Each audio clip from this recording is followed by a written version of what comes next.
All right, we're down here by the dam now. The museum is closed right now, so we're not going to go in over there. What's this way?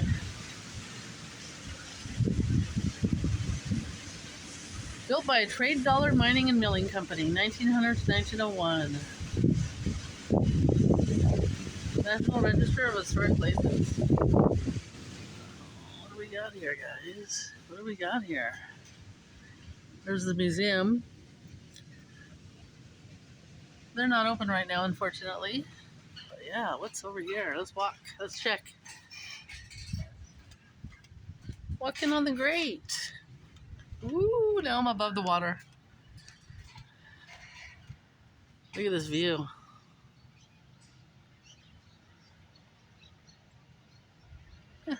The water smells like fish.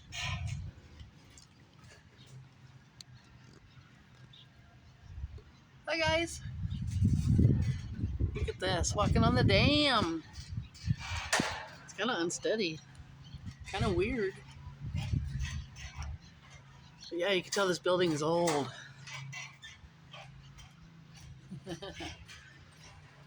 Smells like fish big time. I'll flip you guys around and show you this building.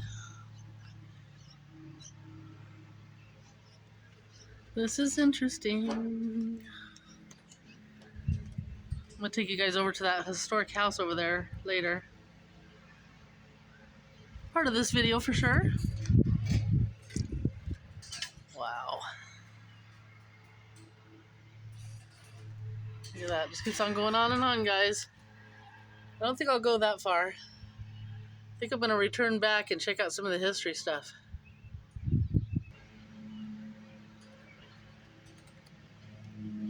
(1901) it was built.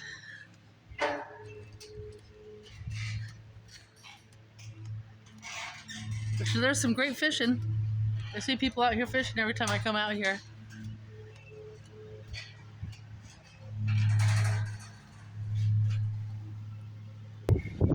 There's a pretty park over here with some history markers. Looks like that guy's getting ready to go kayaking.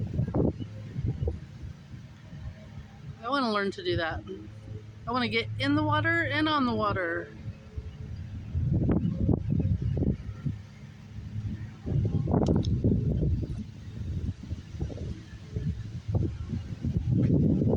That view, guys. Here's the dam I was just walking on.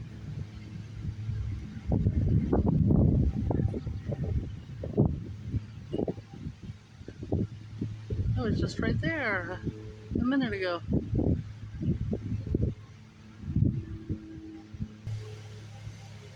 Continuing our walk through this beautiful park here at Swan Falls. These yellow things, buoys, they're bigger than they look when you get closer to them. They're about the size of a beer barrel or a wine barrel. They look a lot smaller from far away.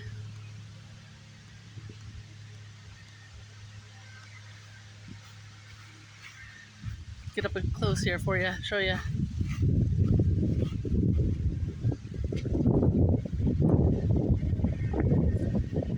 Like big barrels. Interesting, huh? Just a string of big yellow barrels.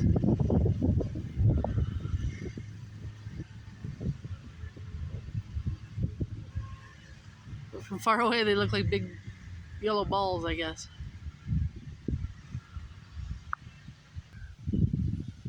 Continuing to walk along, there's a fishing dock. Like I said, the fishing here is probably amazing. Just a beautiful, beautiful day, beautiful canyon. Not sure what that older white house was, but we're gonna go find out.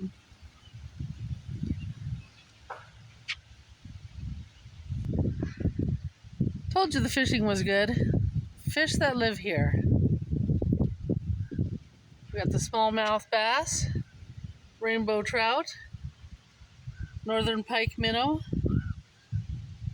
catfish, perch, bluegill,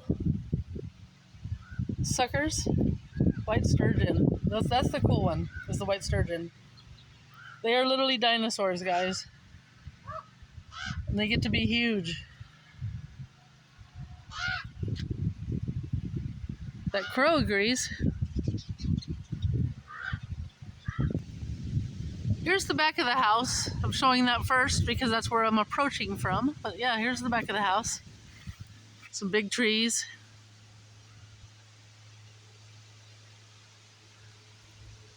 Huge trees. Camera don't do them justice.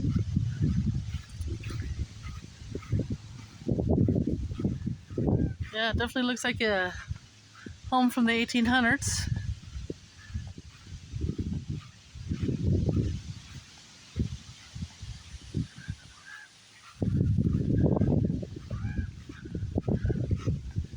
Coming around to the front.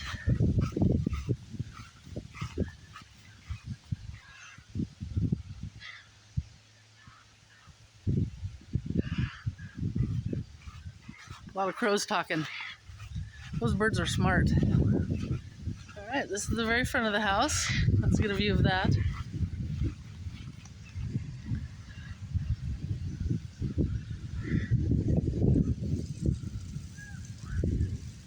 All right, let's see what this is about.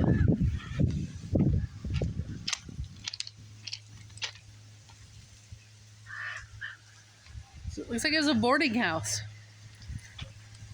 This boarding house is the oldest intact building in the Idaho Power's hydroelectric system. Oh, wow.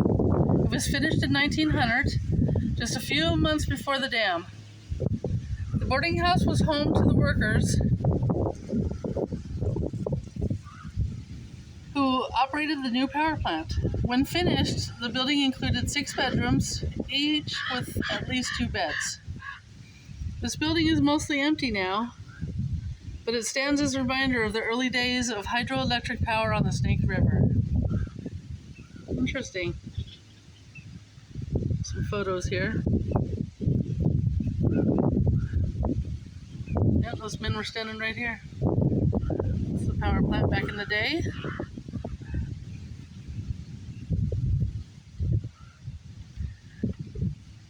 A photo of me here. So basically a boarding house for the workers. This is where they lived. Oh, but there's a lot of memories, a lot of different energies here.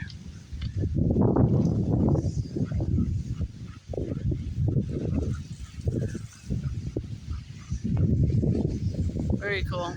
So they would literally just walk right over there to the dam, right behind their house.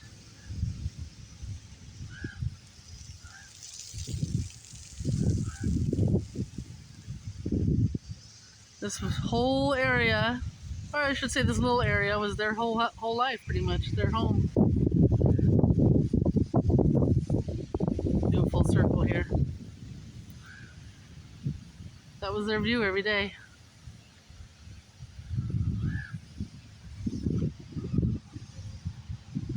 And then back to the dam. Very cool. Let's go read more about this dam.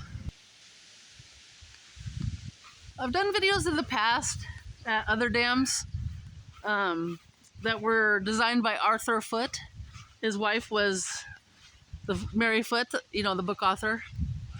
Kind of confusing, Arthur and Arthur. But anyways, I just learned that this dam was also designed by Arthur Foote. And this dam is way far away from the other dams. I mean, I'm in a totally different cities. So his dam stuff was very important for a lot of people. I thought it was just the area over there by Lucky Peak, but turns out he designed this one as well. Pretty awesome.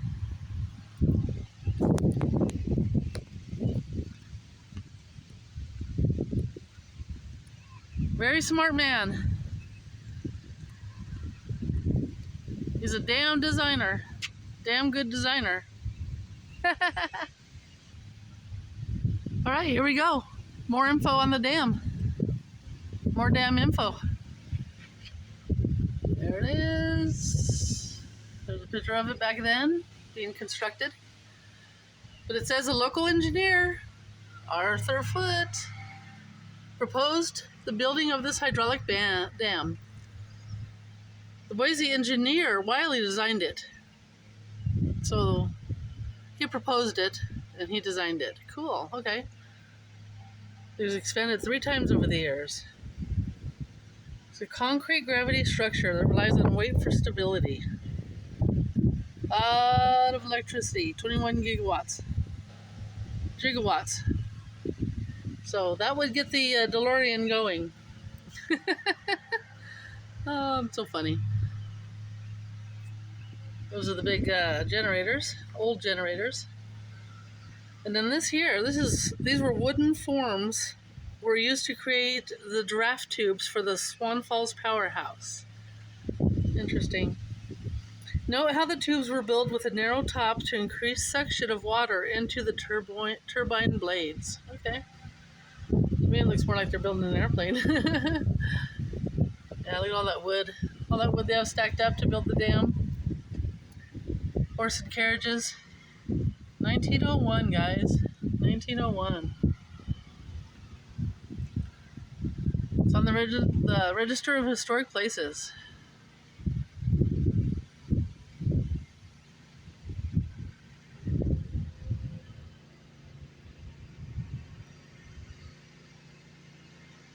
Okay, this is interesting. This explains those big boulders that I was showing you that rolled down the hill. This is very interesting.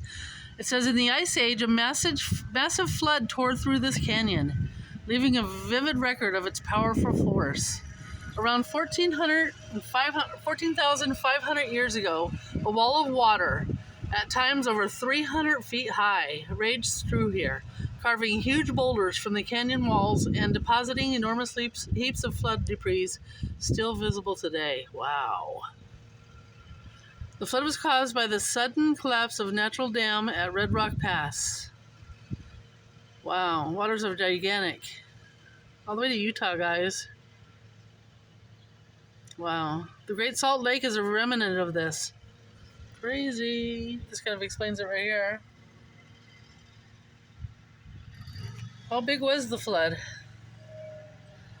Geologic evidence suggests the peak flow at Swan Falls, where we're at, was 247.5 million gallons per second. A furious torrent hundreds of feet deep and rushing by at 70 miles an hour. Man, I couldn't even imagine. That happened right here, guys. That's what formed all this. Now see, this is the gift of the flood. Watermelon-sized gravel. Large boulders ranging from 3 to 10 feet in size were plucked from the canyon walls and tossed into the violent current. Man, I can just imagine that current. Where they were carried for several miles. By the time they were deposited, they were worn smooth and rounded. You can still see these large fields of melon gravel. Okay. I was wondering where those came from. You see them all over here. Wow. The flood eroded large chunks of the canyon walls.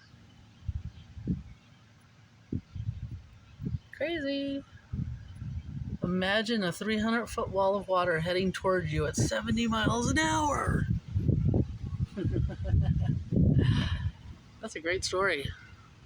Happened a long time ago.